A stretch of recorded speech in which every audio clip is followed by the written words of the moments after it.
আসসালামু আলাইকুম, আমি Asiya Islam. Welcome to my channel cook master Bangla recipe. আচ্ছা, আপনি কি ঝিলমিল পিঠা খেতে খুব পছন্দ করেন, শুধু ঝামেলার জন্য তৈরি করছেন না? তাহলে আজকের ভিডিওটি আপনার জন্য। আমি একেবারে সহজ পদ্ধতিতে আপনাকে ঝিলমিল পিঠা তৈরি করে দেখিয়ে দেবো। সো আর কথা না বাড়িয়ে চলুন দেখা যাক ঝিলমিল পিঠা আমি কীভাবে তৈরি করেছি। Let's go to my channel. আমি ঝিলমিল পিঠা তৈরি করার জন্য এখানে নিয়ে নিয়েছি 1 কাপ পরিমাপে চালের গুঁড়ো, আর এখানে অ্যাড করে দিলাম স্বাদ মতো কিছুটা লবণ। আর আমি এখানে ঝাল ঝিলমিল পিঠা তৈরি করব আজকে, ওই জন্য অ্যাড করে দিলাম শুকনো মরিচের গুঁড়ো 1 চামচ, আর কালারের জন্য দিয়ে দিলাম হলুদ 1/2 চা চামচ, আর জিরের গুঁড়ো দিয়ে দিলাম 1/2 চা চামচ, ধনিয়ার গুঁড়ো 1/2 চা চামচ, আর স্পেশালি আমি যেটা অ্যাড করলাম গরম মশলার গুঁড়ো। আপনারাও চেষ্টা করবেন যদি ঝাল পিঠাটা তৈরি করেন তাহলে গরম মশলার গুঁড়োটা অ্যাড করার জন্য, তাহলে এক্সট্রা একটা টেস্ট পাবেন। এখন আমি শুকনো উপকরণগুলো একটা হ্যান্ড উইচের সাহায্যে ভালোভাবে মিক্সড করে নিচ্ছি। আপনারাও শুকনো উপকরণগুলো একটু মিক্সড করে নেবেন। আমার মিক্সড করা হয়ে গেছে। এ পর্যায়ে আমি ঠান্ডা বলতে নর্মাল যেই পানিটা, সেই পানিটা নিয়েছি। পানিটা নিয়ে আমি হ্যান্ড উইচের সাহায্যে একটু মিক্সড করে নিচ্ছি। একটু একটু করে পানি অ্যাড করছি আর একটু একটু করে মিক্সড করছি।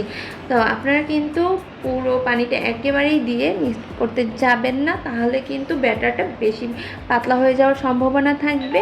আপনারা একটু একটু করে পানি অ্যাড করবেন আর একটু একটু করেই ব্যাটারটা তৈরি করতে থাকবেন, তাহলে দেখবেন সুন্দর পারফেক্ট একটা ব্যাটার আপনি তৈরি করতে পারবেন।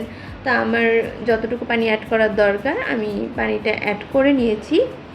তো এখন আমি হ্যান্ড উইচের সাহায্যে এটাকে ভালো করে একটু ফেটিয়ে নেব, যাতে করে এটার ভিতর কোনো লাঞ্চে বা দানাটে ভাবটা না থাকে। তো দেখতেই পাচ্ছেন আমি কতটা সুন্দর করে আমার ব্যাটারটা তৈরি করে নিয়েছি।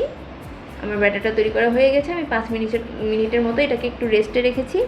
তো 5 মিনিট পর আমি যেই মগটা নিয়েছিলাম আমার পানির, ওই মগটাই নিয়ে নিলাম। আর আমি একটা পাইপিং ব্যাগ নিয়ে নিয়েছি। আপনার হাতের কাছে যদি কোনো প্রকার পাইপিং ব্যাগ না থাকে, আপনি যেই কোনো শক্ত একটা পলি বা শক্ত একটা প্যাকেট এভাবে কোনাচে করে ধরলেই আপনার পাইপিং ব্যাগের মতো হয়ে যাবে। তো আমি পাইপিং ব্যাগটা মগের মধ্যে সেট করে নিয়ে এর মধ্যে আমার কিছুটা ব্যাটার নিয়ে নিচ্ছি। তো এখন আমি পাইপিং ব্যাগের মুখটা ভালো করে মুঠ করে ধরে নিচ থেকে একটু কেচির সাহায্যে কেটে নিচ্ছি, ছোট্ট করে একটা মুখ তৈরি করে নিচ্ছি। আর এখানে চুলায় একটা প্যান দিয়ে তার মধ্যে দেখেন কত সুন্দর করে আমি ঘুরিয়ে ঘুরিয়ে পেঁচিয়ে পেঁচিয়ে একটা ঝিলমিল পিঠা তৈরি করে নিচ্ছি। আপনার ফ্রাই প্যানের মধ্যে কোনো প্রকার তেল কিছু অ্যাড করতে হবে না, কিচ্ছু করতে হবে না, জাস্ট প্যানটা চুলায় দিয়ে হালকা একটু গরম করে নিলেই হয়ে যাবে। তো দেওয়ার সাথে সাথেই দেখবেন চারো সাইড থেকে উঠতে শুরু করেছে পিঠাটা। আর সবচাইতে সহজ এই ঝিলমিল পিঠা তৈরি করা, মানে কেউ যদি বলে আমি কোনো পিঠা তৈরি করতে পারি না, সেও পারবে। এই ঝিলমিল পিঠাটা তৈরি করাটা কোনো ব্যাপারই না। দেখতেই পাচ্ছেন কতটা সুন্দর করে আমি ঝিলমিল পিঠাটা তৈরি করে নিলাম। তো সেম প্রসেসে আমি যতটুকু ব্যাটার তৈরি করেছি সবগুলো দিয়ে আমি পিঠাগুলো তৈরি করে নেব। আর আমার ভিডিওটা দেখতে দেখতে যদি আপনার কাছে ভালো লেগে থাকে না, তাহলে অবশ্যই আমার ভিডিওতে একটি লাইক করে আমার চ্যানেলটাকে সাবস্ক্রাইব করে বেল আইকনটি অল করে রাখবেন। যখনই আমি নতুন কোনো ভিডিও আপলোড দেবো সবার আগে পৌঁছে যাবে আপনার কাছে। তো আমি আপনাদেরকে দেখাচ্ছি, আমি কিন্তু সবগুলো পিঠা তৈরি করে নিয়েছি।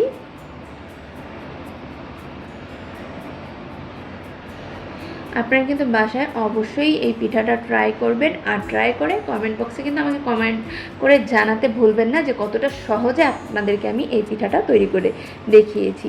এর চাইতে কি আর কোনো সহজ পদ্ধতি আছে কি না, তাহলে আমি এটা আপনাদের কাছ থেকে শিখে নেব।